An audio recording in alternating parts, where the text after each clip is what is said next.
এই যে ইন্নাল্লাহা জামিল ইউহিব্বুল জামাল, আমার আল্লাহ সুন্দর। আমার আল্লাহর জিকিরের মধ্যেও সৌন্দর্য আছে না নাই?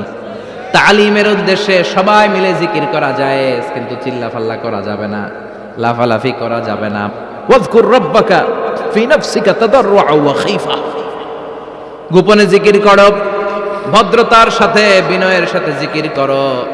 ওয়ালা তাকুম মিনাল গাফিলিন দুনাল জাহারি মিনাল কওল, চিৎকার চেঁচামেচি করে জিকির করো না। যারা চিকফাল দিয়ে হই হই হই হই করে, আছে না? হই হই হই হই হই হইয়ের ভিতরে আল্লাহর নাম আছে। হ্যাঁ, এই যে হুই হাই এই স্টাইলের যে জিকির, এটার ভিতরে আমার আল্লাহর নাম আছে? আল্লাহর নাম যদি না থাকে ওইটা জিকির হবে? কথা বলেন। বিষ্ণু বললেন, খবরদার, চিৎকার চেঁচামেচি করে লাফালাফি করে যারা জিকির করে, এরা মনে করে আল্লাহ কানে শোনে না। কথা বলেন। আপনি গোপনেও আল্লাহর ডাকলে আপনার ডাকে সাড়া দিবে কে? এজন্য রাব্বুল আলামিন বলেন, ফাযকুরুনি আযকুরকুম ওয়াশকুরুলি ওয়ালা তাকফুরুন। বান্দা, আমার জিকির তোমরা করো, আমিও তোমাদের জিকির করব। ঠিক কি না? আমরা যদি আল্লাহর জিকির করি, আমাদের জিকির করে কে?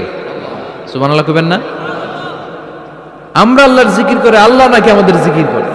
জানো তো না কথা এটা? আবার হাদিসে কুদসিতে আল্লাহ বলেন, ফাইন যাকারানি ফি নাফসি যাকারতুহু ফি নাফসি। আমার বান্দা যদি একা একা আমার জিকির করে, আমি আমার বান্দারে একা একা স্মরণ করি। ওয়া ইন যাকারানি ফি মালাইন যাকারতুহু ফি মালাইন খায়রিম মিনহু। এরকম মহা সম্মেলন করে যদি কেউ আমি আল্লাহর জিকির করে, আমি এর চেয়েও বড় মহা সম্মেলন ফেরেশতাদেরকে নিয়ে করে আমার বান্দারে স্মরণ করি। আল্লাহ, ওয়া ইন তাকাররাবা ইলাইয়া শিবরান তাকাররাবতু ইলাইহি যিরাআন। আমার বান্দা যদি আমার দিকে এক বিঘত আসতে চায়, আমি আমার বান্দার দিকে এক হাত এগিয়ে যাই। আমার বান্দা যদি আমার দিকে এক হাত আসতে চায়, আমি আমার বান্দার দিকে দুই হাত যাই। ওয়া ইন আতানি ইয়ামশি আতাইতুহু হারওয়ালা। আমার বান্দা যদি আমার দিকে হেঁটে হেঁটে আসতে চায়, আমি আমার বান্দার দিকে দৌড়ে দৌড়ে যাই। সুবহানাল্লাহ পড়েন। এজন্য বিশ্বনবী বলেন, লা ইয়াজালু লিসানুকা রাতবাম মিন যিকরিল্লাহ। আল্লাহর জিকির দিয়ে জিহ্বাটারে ভিজিয়ে রাখবা। কার কথা? চিল্লায় বলেন, কার কথা? সবসময় আল্লাহর জিকির করতে রাজি আছেন তো?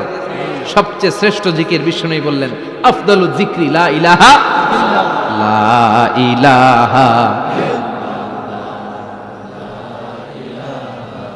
লা ইলাহা ইল্লাল্লাহু মুহাম্মাদুর রাসূলুল্লাহ সাল্লাল্লাহু।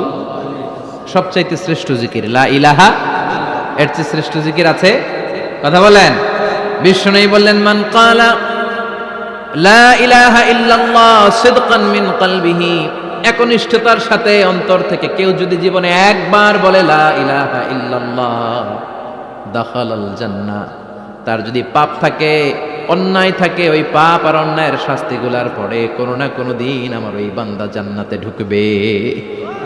একবার যদি খালিসান মিন কলবিহি সে পড়ে লা ইলাহা ইল্লাল্লাহ, তার জন্য জান্নাতকে অবধারিত করে দিয়েছে কে? আবার এটার নাম আল্লাহ দিয়েছে কালিমায়ে। কথা বলেন। দরাবাল্লাহু মাসালান কালিমাতান তাইয়িবাতান কাশাজারাতিন তাইয়িবাতিন আসলুহা সাবিতুন ওয়া ফারউহা ফিস সামা। সুবহানাল্লাহ। পবিত্র বাণী এটা কালিমায়ে তাইয়্যিবা।